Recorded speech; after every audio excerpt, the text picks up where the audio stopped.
the right way.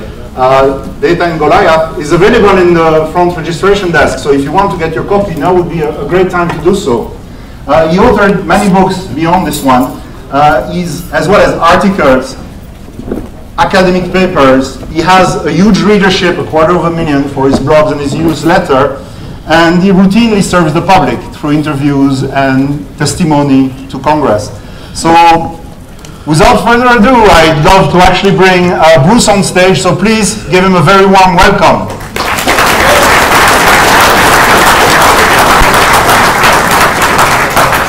This works better. It was odd when the bell rang and my entire audience went next door. Okay, thanks. So Bruce, I think that we want to actually make an interesting conversation out of this meeting.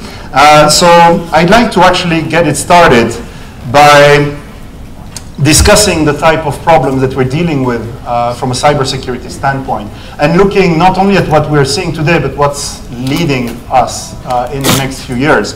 One of the things we've seen is that we have smart devices left and right, but these devices are not only interconnected, they're actually becoming autonomous. We're talking now about autonomous cars as being the next big thing, with, for example, the Google car. But if we think about it, we're not that far away of thinking about not only smart device that are autonomous, but smart devices that cooperate among one another with fleets of vehicles and these type of new challenges, because it creates, let's face it, huge attack surfaces for malware, for people that have terrible intentions of all natures. So the first thing I'd like to do is really look at that trajectory and pick your brain on what are the real challenges, what are the kind of threats that we're evolving under if this is the direction that the technology is going into. So on the one hand, nothing's different. On the other hand, everything's different. Nothing's different because we're talking about computers and networks. And Cory Doctorow first made this point, that devices are switching, that it's no longer a thing with a processor, it's a computer that does a thing. So your refrigerator is a computer that keeps things cold. Right? Your car is now a bunch of computers with 4 wheels and an engine. And that's the way to think about it, that it's the computer first, and now everything else around it becomes a peripheral. So from that perspective, the Internet of Things, the devices, these technical devices, are no different than the computers we have. They're computers. And they're going to be no more secure than our computers. Now, on the other hand, there are some really important differences. The peripherals gives these computers basically eyes and ears. So these computers are sensors. They get information about our environment.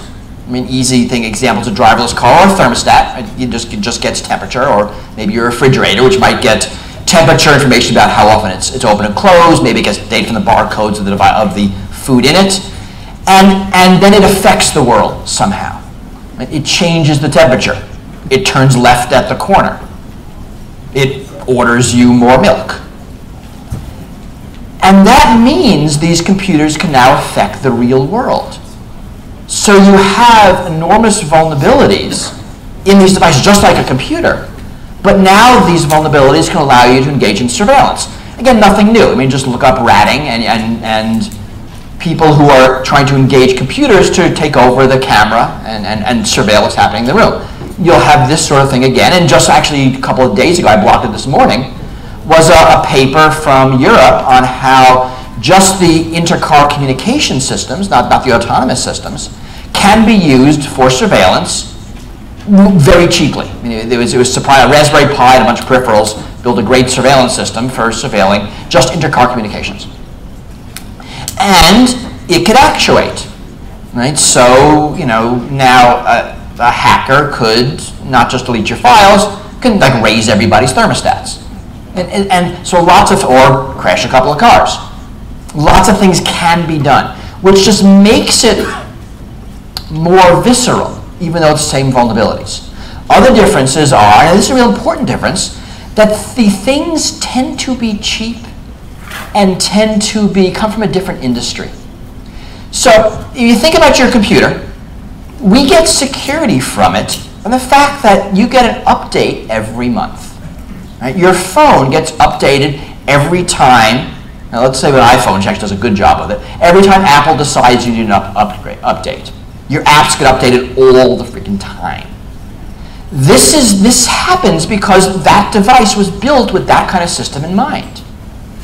You look at your home router, which is a computer, there's no update path. We have router vulnerabilities where the way to update the vulnerability is to throw your router away and buy a new one.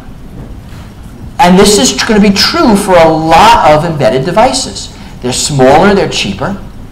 They just don't have that ecosystem of improving. And we don't replace them as much, right? You replace your computer, your phone, what, every 3 to 5 years? Less? I mean, this is a year old. I replace my router, what, every 7 years? I replace my car every 10, my refrigerator 25, my home thermostat, I replace it approximately never. So the notion that we're just going to age out, Windows 98's bad, it's okay, we're basically getting rid of it. Right? Your iPhone's always on the current version of the OS is just not going to hold true for these smaller devices. So vulnerabilities in them are going to stay. And there are cultural differences. Watch, a few months ago, there was a security vulnerability, I forget which manufacturer, someone's car, and it required a recall. A large expensive recall to fix that vulnerability. Compare that with Tesla, that had a vulnerability, downloaded a patch overnight. Because Tesla thinks like a computer company, and whatever that car manufacturer was, let's call it Chevy, just because I don't know which one. Right? They think like a car manufacturer. So that's a big difference. So I think it's going to be rocky ahead. Yes, so you bring up a very interesting point that the upgrade frequency and the fact that there is an upgrade path is completely different if we're talking about a consumer device that we're used to, like a phone versus a car or a refrigerator for that matter. But if we look at this, where do the responsibilities lie for actually keeping this in good shape? Is it with the users? Is it with the corporation that are producing those devices? Where does it start? Where are the responsibilities and the liabilities when things go wrong? Think automotive. So I think we have a huge market failure here. That we tend to think the responsibility is on the consumer. And that doesn't work because you've all met a consumer, right? And they're just not very good at this. And for us to force them to do it, I think is a failure of our industry. When you put a warning message up that says, completely opaque reasons that you don't understand, yes, no. What the user reads is, there's an annoying box here, do you want to make it go away? Yes, no. And that is what the user reads. And for us to just pass the buck and say, well, we don't know, let the user make a decision, that way if he clicks the wrong button, it's his fault, is a failure. And I think this is serious. I don't think we're gonna fix this. I mean, right now I use a McAfee antivirus. I use McAfee antivirus and I use Zone Alarm as my personal file because I like those two. I'm not endorsing them. I just like those two. Every couple of days I get a warning message from McAfee in big red telling me my security is at risk, and I read through it because I'm using a different brand of personal firewall than theirs. I mean, this is designed to confuse the user. I mean, I was confused and actually actually took time to pay attention. The average user doesn't stand a chance here. And I think we really need to move the responsibility and the liability to the companies. Right? 2 weeks ago, the CIA director's email was hacked. Have you heard the story? So he had an AOL account. We could all laugh that he had an AOL account. But the hack was not his fault. He didn't have a lousy password.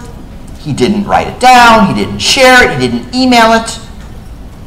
Some hacker called Verizon, pretended to be a Verizon employee, got a bunch of data about him, called AOL using that data. You got a social engineering, right, contest going on right now. This is the kind of stuff that happens. used that, and they used all the backup recovery mechanisms to change Brennan's password. And did it so well that when Brennan changed it back, the hacker did it again. Right, so here is a vulnerability that's not Brennan's fault. It's Verizon's fault. It's AOL's fault. And again, Matt Honan had the same problem, and it was, I think it was Google and Apple and a bunch of others. Lots of examples of this, where the vulnerabilities we have aren't ones we understand enough to solve, and in many cases aren't ones we can solve even if we understand them. Right? Brennan could not have fixed this problem. It was out of his control. So we just simply cannot have the responsibility with the individual user. The analogy I'm using these days, and I like it, although I might change, is food safety. It can't be your responsibility to assume that the bagels over there aren't poisonous. Right? It cannot. It won't work. There has to be some kind of regulation that ensures that non-poison bagels show up at hotels all through Connecticut. And the fact that there are means you could have a bagel without thinking about it. And that's just better for everybody. Great. So you said something that's interesting was this big red box that showed up and that scared you into action. So there is this thinking that maybe, and I think you wrote about this, that what is the difference between threats, real threats, and actual paranoia that's being built into the system because people are constantly bombarded about, you're going to get attacked, you're going to get attacked, pay attention. And that people start to actually see threats where they're none.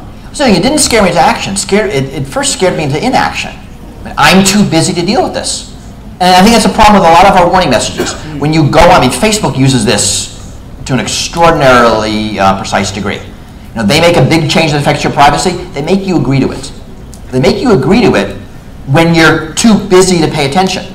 You go on Facebook because you want to talk to your friends. You get a message saying, your privacy policy has changed. Either read this 80-page document or just click OK and you can talk to your friends.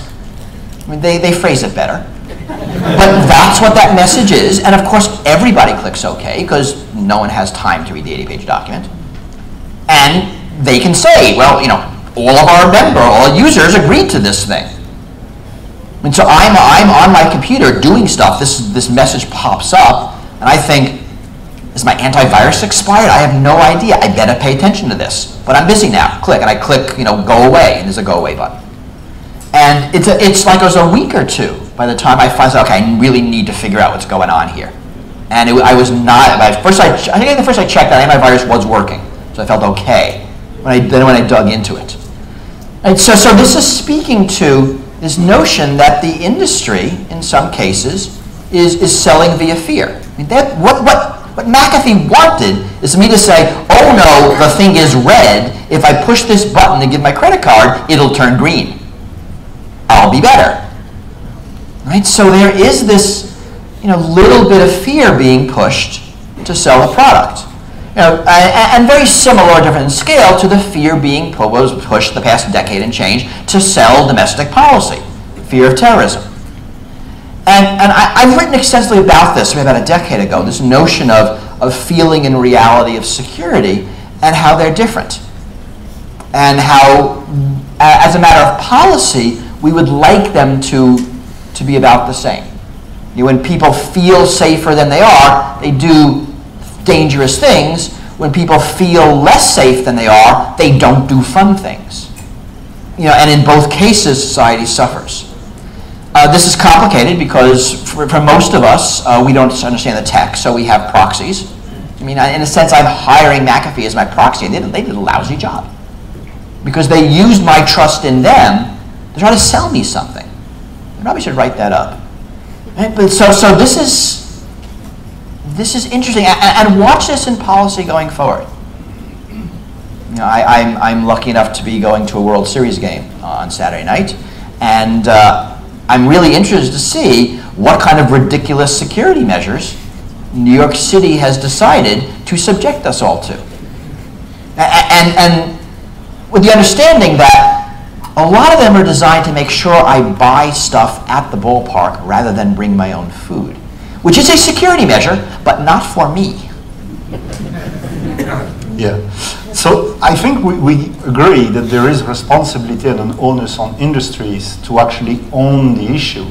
And as your example of a bagel point out quite clearly, to actually give you some guarantees about what you're getting from them.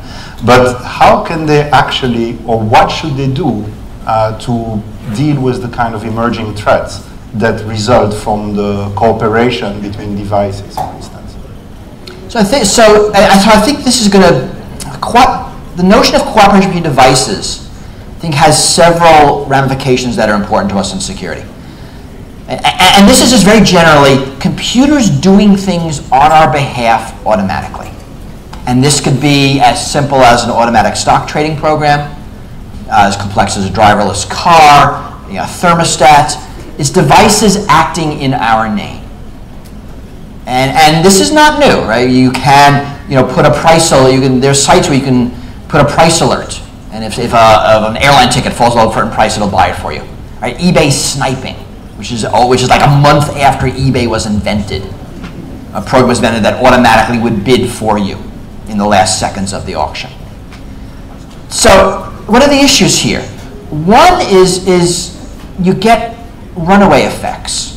And we see this in automatic stock trading. You program it a little bit off, and you get 2 billion trades, or and suddenly everything is a disaster because it ran off. You saw this in Amazon. This is actually interesting. There are some sellers that will price things in relation to other prices. So there were these 2 sellers, and there's one. I think I'm putting a set of books. One seller would automatically price his book 5% under this guy, and then this guy would automatically price, they didn't know it, would price this book 10% above that guy. And they would check every day. And there was a time, and I have the screenshot, where one company was selling the book for $1.2 million, and the other for a little less than that. Because every day they would just do that, and no one checked. And it just ratcheted it up. Now, that was pretty harmless. But you could easily imagine that, because Internet of Things, right, effectuating the world. And it affects traffic lights. It affects, energy usage. This is the thing that's automatically turning on and off your air conditioner response to peak usage. Right? It responds to different things, and you get this weird feedback loop nobody thought of. And those are not malicious vulnerabilities. Those are accidental vulnerabilities. So there's a systems theorist. He's actually worth reading. His name is Charles Perrow. He has two books. One is called Normal Accidents, and one might be called The Future of a Catastrophe. I forget. But actually, I'd read the second book first, and then the first. And he writes about how big accidents happen. And what he says is, and he's writing in the 80s. He's not writing about automatic systems. That systems, I guess he is sort of, but not in this way. That systems that are nonlinear and tightly coupled tend to fail very badly. So watch that, nonlinear feedback and tightly coupling. And I think we will see those very extensively in these autonomous systems, in these, what did you call them, systems cooperative systems that are doing things for us without us. I mean, just think of the right to be forgotten. I mean, right to be forgotten, the way it's implemented now, is going to turn into an autonomous system. Google is not going to keep hiring thousands of interns to process these claims. They're going to figure out how to do it automatically. And the people submitting the claims are going to figure out how to do it automatically. So you can have computers talking to computers, making legal decisions, which doesn't seem like a good recipe right now. So you bring up an interesting point, looking at these autonomous systems that can create interesting, let's call them, feedback loop that lead to unanticipated consequences. But we've seen as well that we can have intelligent systems that do things of a different nature. And to just pick an example, I actually own a Volkswagen TDI. And there it's a different thing. It's a system that's been intentionally designed to actually do a form of cyber attack against the system that are supposed to audit them.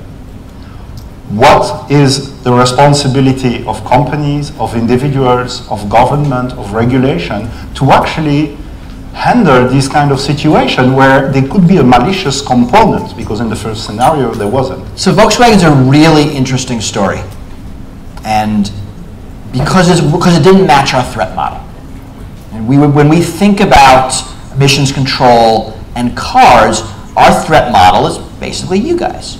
Right? Our threat model is the end user of the car tinkering with it to get better performance, worse emissions, right? And we try to regulate against that. That's why there are annual inspections. That's why these things tend to be opaque, and that's why the auto manufacturers argue that you should not be able to go inside your car's computers and tune your own engine, because you will break the law by doing it.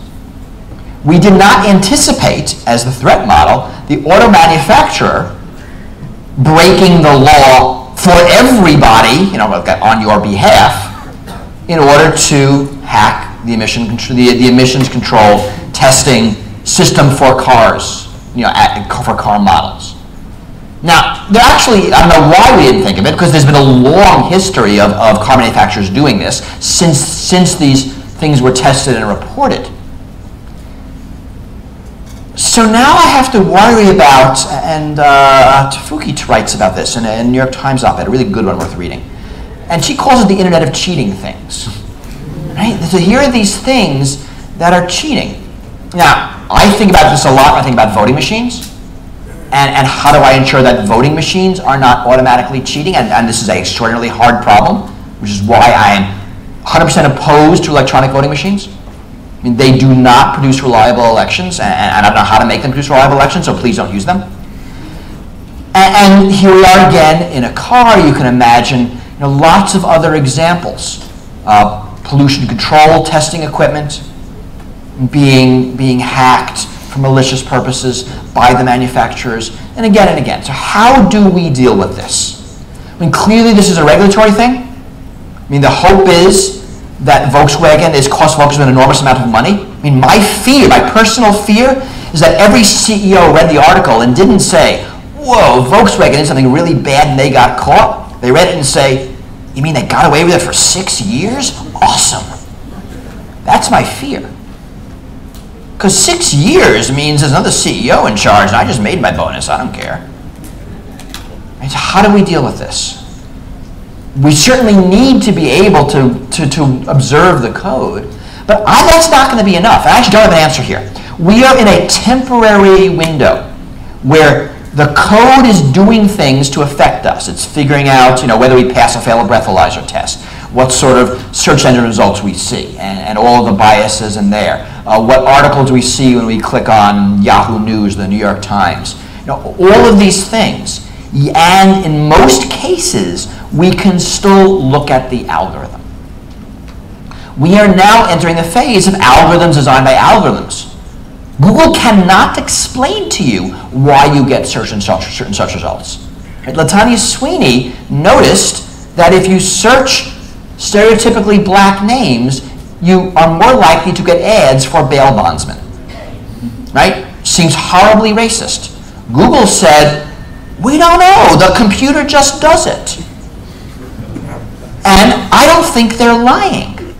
Right? These are genetic algorithms, these are algorithms of tweaking algorithms. We don't know why the computer said you can't get a loan. It just said that. We just know we're more profitable if we listen to it. Right? So we're going to have all sorts of biases baked in. The ability to commit fraud can be baked in a way that cannot be easily pulled out. Right? Volkswagen was very sloppy. You could look at the code and see, it's like, insert cheat here. It isn't a comment, but it really is that obvious. I mean, a little bit of thinking, not even to the level of the obfuscated C contest. I guess it's now the underhanded C contest. I think it's a different one. That you can put these vulnerabilities in, these changes, these biases, in ways that if they're detected, you could plausibly say, yeah, that was a mistake, we're really sorry. We know a lot about this from NSA inserting vulnerabilities into systems, and other countries, don't want to pick on the NSA. exploiting vulnerabilities into systems. I mean, there are ways to make it deniable. So I think we really have to think about this. I mean, do we as society want to say, in some instances, that algorithms that cannot explain themselves are illegal? Do we want to say that? That's a moral statement. I mean, do we want to ensure the algorithms that determine important things, right? If we can vote, if a cop pulls over our car based on the license, predictive policing, any of those things, if they must be explainable, because we don't want systemic bias, systemic racism, systemic sexism, which could easily emerge from these systems, because it's just the data in pulling the data out. If you've got biased data in, you get biased results out. Or do we want to say that what Google said is, we don't know, the computer said it, and we're really sorry, Latanya, that you're seeing ads for bail bondsmen, but nobody in this room is racist. It's just that computer, and computers can't be racist. They're not, they just can't, right? It's not an attribute we give to computers. I'm not convinced that's going to sustain. So I think this is going to be really interesting in the years ahead as these things happen more and more. So you're bringing up the point that there is really an ethical issue behind the choices that we're making in investment behind certain technologies. And if you think, again, I like the domain of autonomous cars. If you think about this, we were actually bantering last night. If you have an autonomous car and there are 2 passengers in the car and it could hit a bus with 20 kids, the decision that the control software makes for the autonomous car could actually be explainable in terms of the lesser of two evils, in a sense. But the decision that a human driver would take would be completely different. What kind of issues does that create, and whose job it is to actually sort this out? So this is going to get ugly. And it's even worse than what he's saying. So it's worth looking up the various trolley problems. And basically these are psychology and philosophy thought problems that have to do with trade-offs. That would I kill one person to save the lives of a dozen? And the cold calculation says yes, of course. But there's a difference in our heads between actively killing one person and doing nothing and 12 people die. And most of us, when faced with these choices in various hypotheticals and scenarios, will refuse to kill the one man to save the dozen. Now, autonomous cars are going to have to encode this. And you could do something basic, right? So when you're a driver, the calculus you're doing is not lives saved versus lives killed. It's lives that include me saved versus lives killed. So I, of course, right, would do the thing that preserves me, and that's normal. That's not bad. That's self-preservation. We are wired to do that. So you can imagine a car making the calculus, and a car might not behave in the interest of the driver. So that's the first decision you have to make. Does the car mirror the ethics of the driver or the ethics of society? Right? Will the car kill the driver to save the bus of school children? Okay? But let's say we make that decision. Because it feels intuitively like it's the right thing to do. That we want the greatest good for the greatest number, save the most lives, that will reduce the accident rate. It's neither of these individuals' fault. It's software. It could be any software. We'll do better. Okay, let's keep going with this. What if, we start saying, well, it's not just life versus life. The lives of citizens are worth more than the lives of illegal immigrants. The lives of children are worth more than the lives of old people. We actually make these calculations in other areas that for life insurance and for payouts and for liabilities, we look at things like future earning potential. I mean, are the cars gonna do the math? Well, I got 3 kids, and one of them's going to a really good college, and you just got a couple of vagrants in your car. You go over the cliff. I'm staying up. Right? So you can imagine, the Christian right says, well, you've got to count the fetus as a full person. And this one says, no, you count him as 0. And suddenly, They're having a lot of very complicated political debates being pushed onto this calculus that cars will be forced to make. We cannot avoid this, right? Sort of pick your issue, right? What if there was one of them is behind, is a wanted criminal? I mean, you got him. We're going to give him the death penalty in a year. Throw him over the cliff. Don't even wait for another car to come careening at you. So I think this is going to be huge, and we haven't even begun to think about it. So please start. So I'm not helping, am I? Well, I think you are, actually, because you're taking us down a path of reflection that's sort of interesting. And I'd like to take it a notch further, if I can. I purposefully picked a domain where we can all relate, because it's consumer products, and we're all driving cars. We all have those experiences. But I have a feeling that this applies to other domains, such as healthcare or energy. What are your thoughts on what carries over? What kind of problematic carries over? I think a lot of it does to different degrees. Again, we're just talking about computers that get information from the world directly, make decisions without consulting you, and then act on those decisions. I mean, cars are a particularly stark place to have this conversation because the decisions can result in people dying. I mean, these are, 1-ton blobs of metal careening at very high speeds at each other. But these sorts of conversations you could easily have in other domains. They're less directly deadly. I mean, I don't think healthcare, I think, is not one that's, because healthcare is a slower decision unless you're dealing with sort of emergency machines, and there you're not going to see those sorts of trade-offs. But you might see, the car talking to the defibrillator in the person's body, saying, you mean do something about this guy. So you could easily see these sorts of things, and we haven't even gotten into the security. We're just talking about them operating normally. Right? Add the hacking component, and this can get really scary.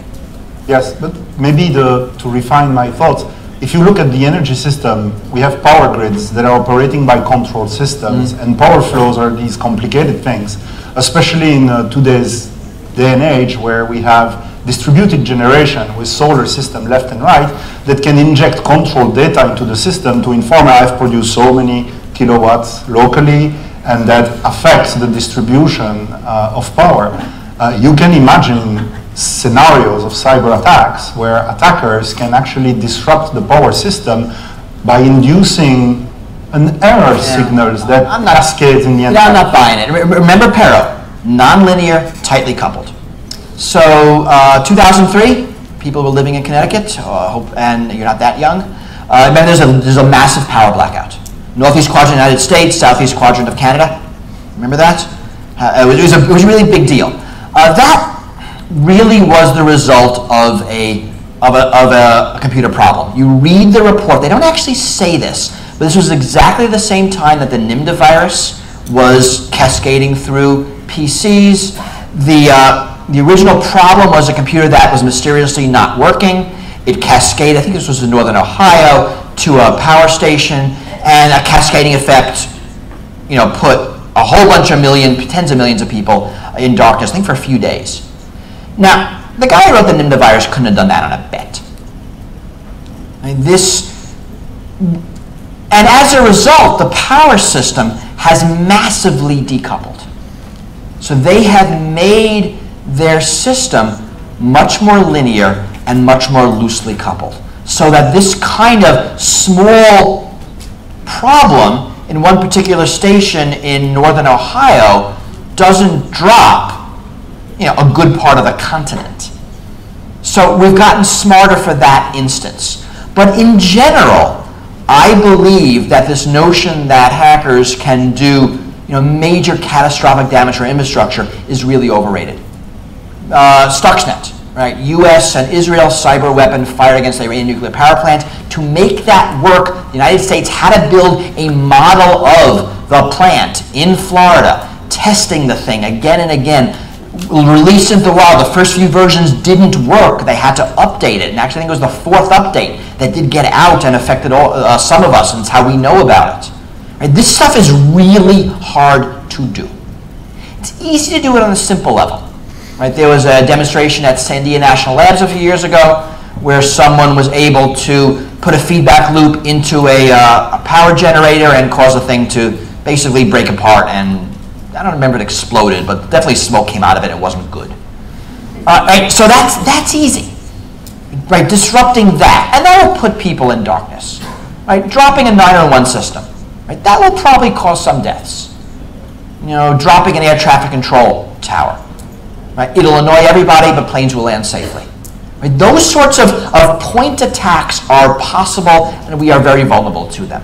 But the cascade to something of national significance, which is catastrophic, is still very far off. Right? That being said, US, UK, China, Russia, everybody's working on it. And a lot of this cyber war arms race are these plannings of these targeted weapons. But people don't know what they're going to do. Right? Unless you build the model of the Natchez nuclear refinery in your country and test your weapon, you're not going to know what it's going to do. So we're still safe, I believe, largely from that kind of threat. This could change, but right now this is more movie plot threat than anything else. Okay, but it's reassuring at least.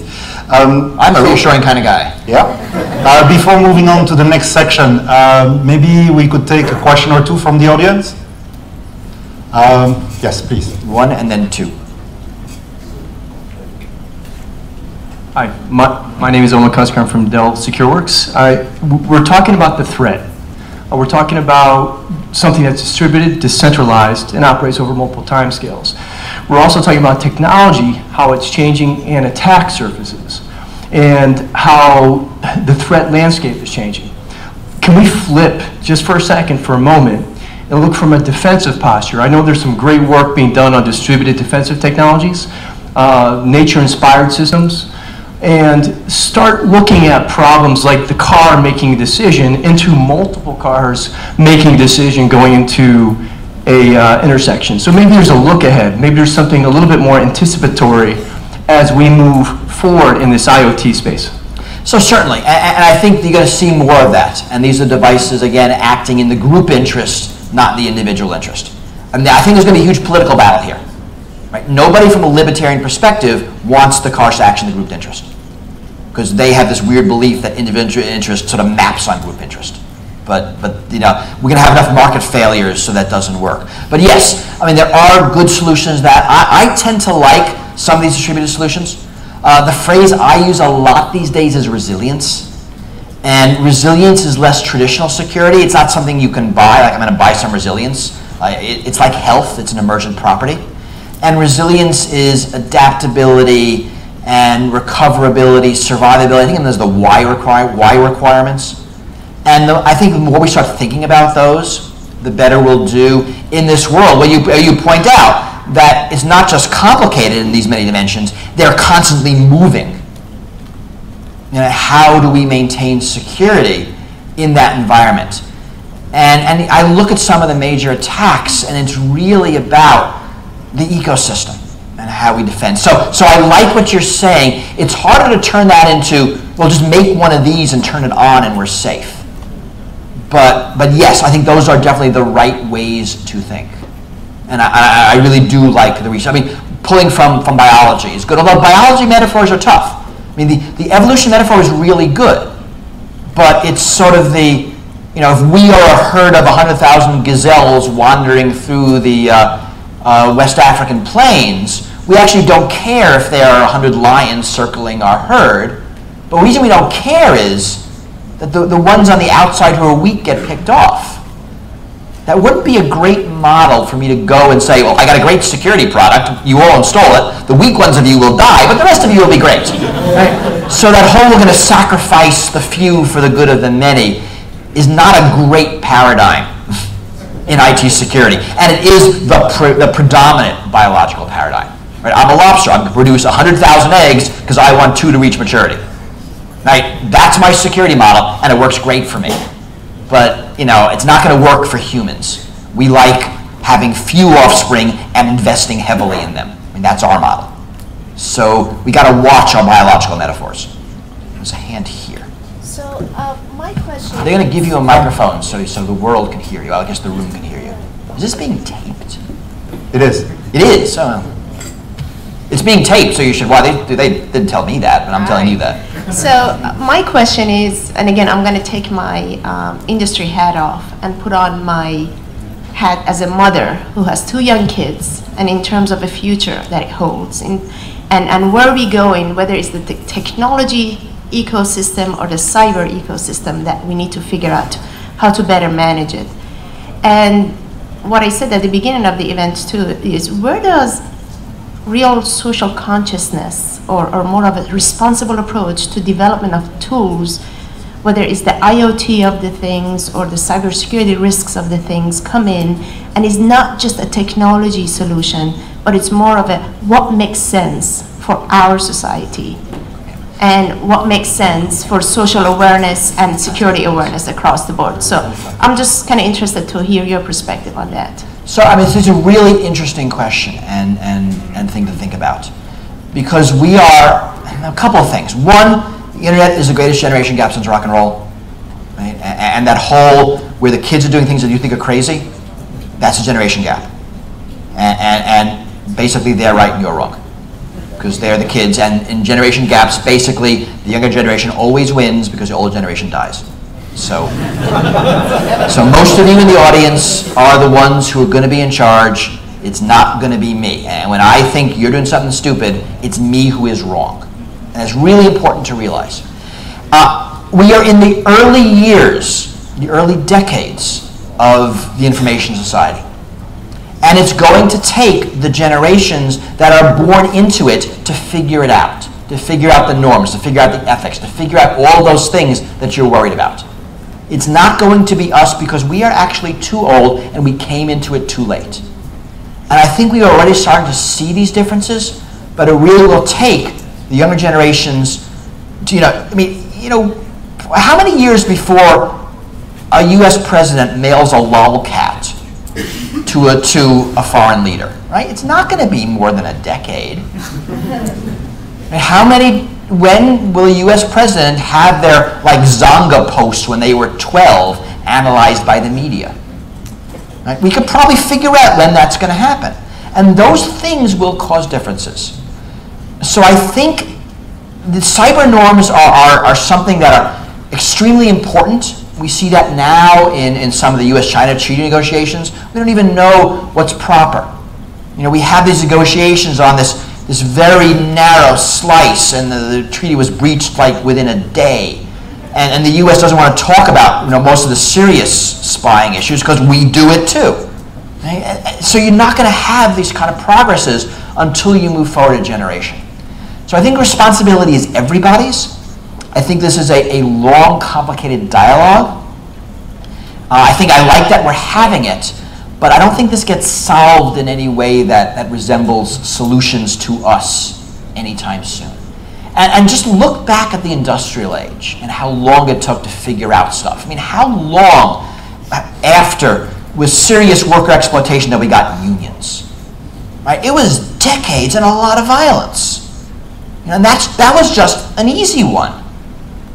Think about all the other social changes that industrialization required and how many decades it took to get them. We can be impatient now, but this is going to be the times history books write up as the crazy days. Okay, so in the last few minutes before we wrap up, I'd like to pick your brain on something that's kind of intriguing about the nature of security threats and the information that can be disclosed or lost or publicized. I think you wrote that there are different classes of information. Some of them are less dramatic when they're being lost. Others are much more serious because they can be recalled. I'd like to comment on this and elaborate, give a good sense of so let me what's important. Let me talk about one thing that's happening today I think is really important. It's the notion of doxing. And doxing, if you don't know the term, is someone publishing information about you in a malicious way. This started out as sort of a hacker revenge tool that I would go after my rival hacker by publishing his real name, his address, his credit card number, social security number, just stuff like that, so that people could use to commit fraud. Quickly turned into a sexual harassment tool that was being used by hackers to intimidate women. Extraordinarily effective, very damaging, very dangerous. It has morphed again into a political tool. Just 2 weeks ago, the CIA director's AOL account was hacked, and his stuff was published. And that was done, for political reasons. Right? The government in North Korea published pretty much all of Sony's proprietary information. Hackers with political motives went after a cyber weapons arm manufacturer named Hacking Team and published all of their documents. So we are seeing this increasingly often. This is turning into a very effective political tool because it is a way for the powerless to intimidate and bring down the powerful. Right? The CEO of Sony, I mean, yes, he shouldn't have made racist jokes about Obama. He shouldn't have, disparaged his stars in email, but he did. The email was there. The email was published. Everybody read it. Everybody wrote about it. Everyone made fun of it. Right? It was bad.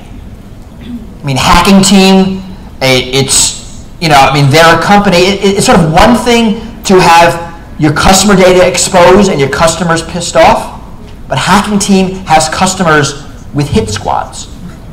Right? The government of Sudan, the government of Kazakhstan, right? Countries that are like not okay in any human rights record anywhere. Brennan, the CIA director, personal embarrassment. But I believe we will see this increasingly done as a political tool. Right? A political candidate, a company, an organization, someone who someone doesn't like. Remember the climate change scientists' emails? That's another example. Right? This is becoming obvious that is a very effective tool. And it is a way for someone who is really powerless to have some huge effect on things. So I think this is we're going to see more of this. Possibly in the upcoming election, either at the federal level or the state level. Certainly with corporate activism and with activism in general. So this is going to be interesting to watch. Great. So last question, and we wrap up. Just elaborating on what you said, there is collateral damage in these kinds of attacks. What can these victims do to actually minimize the exposure when the data from their company is being leaked? Agitate for political change. Right? This is the problem. Your data is no longer under your control. Right? 10 years ago, I would tell you to secure your email by doing all sorts of things on your computer. Today, your email is not on your computer. It's on somebody else's computer, probably Google's computer, maybe Microsoft's, Yahoo's, Apple's, I don't know who you're using. Your photos, your files, your address book, your calendar, they're all on computers and networks belonging to somebody else. And when you call up Google and say, I'm concerned about my security, I need to know what steps you're taking, they will say, sorry, can't tell you, go away. Right? You cannot even know their security, let alone affect it, which means you are pretty much powerless. Remember the T-Mobile Experian hack from a few weeks ago? So this was interesting. So T-Mobile, in the sign-up process for mobile cell phone service, you had to give them a lot of data, which they stored on Experian. Experian's a data broker, on their servers. Hackers hacked Experian and grabbed the information of a bunch of T-Mobile customers. Whose fault is this? Is this T-Mobile's fault? Well, plausibly, they probably didn't have to save the data. Experian's fault? Yeah, almost certainly. The customer's fault? Customer had no idea what was going on. Hadn't the faintest clue Experian had their data. Right? So our data is not under our control. You can rarely make intelligent buying decisions here. You don't have the information. You can't opt out. mean, I can tell you, don't have an email address, don't have a cell phone, don't use a credit card. That is stupid advice. Don't have a Facebook account, right? Means never get invited to parties. Really stupid advice. So here we actually need government intervention. And again, I'm going back to my food safety model. We are the ultimate consumers of this technology, but the intermediate steps are not under our control, that we cannot even observe them, and we have no power to affect them, with the exception of political change. So that is my recommendation. It's a lousy recommendation, I get that. But it's pretty much what we have now. So if we're going to end, I want to end with one metaphor. We're talking a lot about data and the value of that. That's what all this conversation is about. Algorithms, autonomy, it's about data. It's about data about us. And our data has enormous personal value. It is surveillance data, right? No one ever lies to their search engine. Your cell phone knows where you are at all times. Your cell phone knows who you sleep with, because you all have one, right? And it's data that benefits us as society. And I think the primary question in the information age is how we balance those two. Right? I mean, I got here from Cambridge, Massachusetts this morning. A lot of traffic, you can attest to that. And I got here faster because we used Waze in the car. Right? You all know what Waze is. Gives us real-time traffic data. Why? Because everyone who uses Waze is under constant surveillance. But enormous value for us as a group, yet incredibly private. I think of medical data. I think the medical benefits of everybody on the planet putting their medical data in one big database, letting researchers add it, is enormous. We can't even comprehend the benefits, yet, right, incredibly personal. Or what the NSA says, let us spy on you all, we'll keep you safe from terrorism. Yet, yikes, the NSA is spying on us all. This is data in the group interest versus data in the individual interest. And I think balancing these two is the fundamental problem of the information age. I often think of data as our personal exhaust. It's the stuff we leave as we go about our days that involve computers. And to pull that metaphor, data is the pollution problem of the information age. And it's a pretty robust metaphor, right? All processes produce it. It stays around, festering. A lot of these conversations are about secondary uses of data. How do we reuse it, recycle it, dispose of it, who has access to it, under what conditions? And I actually believe that just as we today look back 120 or so years ago at that early decades of the industrial age and a marvel about how the titans of industry could ignore pollution as they rushed to build the industrial age, that we here in the early decades of the information age will be judged by our grandchildren and great-grandchildren on how we dealt with this data issue, right? How we extracted the extraordinary group benefits while preserving the extraordinary individual benefits, individual risks, individual autonomy. And that's the problem we're all thinking about in all of these different ways. So thank you. Thank you, Bruce.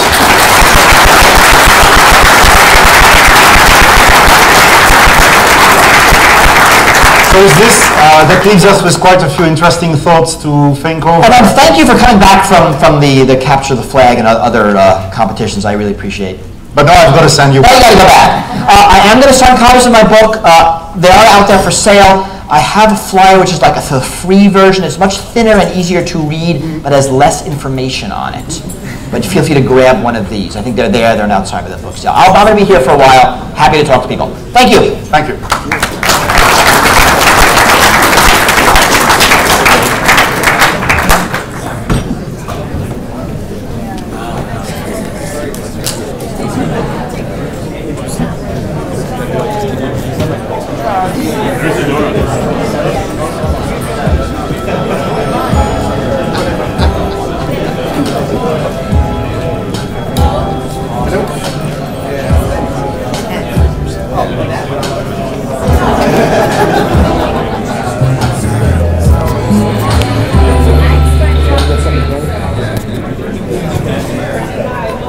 So for the symposium participants, we are having our coffee break now. So please, we will resume the normal schedule at 11 on time for the next block of talks.